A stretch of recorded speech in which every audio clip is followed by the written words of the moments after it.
I think, again, I think the Congress needs to get to the bottom of it, and I think the White House has to provide those answers, but it has to be done on a bipartisan basis. Seeking the truth should be a bipartisan pursuit. Republicans can't be overly political about it, and the Democrats can't be overly dismissive. They've got to get together. I mean, we've had crises, we've had scandals in the past, we've been able to transcend them by virtue of working together hand in glove to get it done. And that's what needs to be done in this instance. When you think about Benghazi, I mean, men and women's lives are at stake in the Foreign Service. I worked on these issues in the 80s. I co-authored the legislation that created the Diplomatic Security Bureau, the Regional Security Office, and the Accountability Review Board. And now we're seeing examples once again that demonstrate that we haven't learned from the past events, and something went terribly wrong.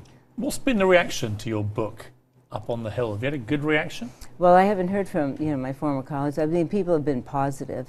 Do they want to hear this message? Well, I think so, because there are a number of people, both in the House and the Senate, that want to work together and get things done. They understand just what you said, is that it's the politics over the policy. It's become a perpetual campaign. There used to be a time period where the first year after the election, you sat down with the President and the Congress, you synchronized the agenda, and you plowed through the issues. That didn't mean to say that you didn't have I just fierce think everyone's debates. in permanent election mode. They are. And at the moment, electioneering in American politics means attacking. That's right. So everyone's in permanent attack dog mode. It's like Reservoir Dogs. No, and I think the national interest of America is not being served. No, it isn't. It's to the detriment of this country. That's why I decided to write this book. I wasn't planning on writing a book when I made my announcement not to seek re-election. But I was encouraged because I want to make the point to the American people, this is the time to change it. They have to change it. And there are ways to do it in real time through the technology that you use so well. Yeah. Absolutely.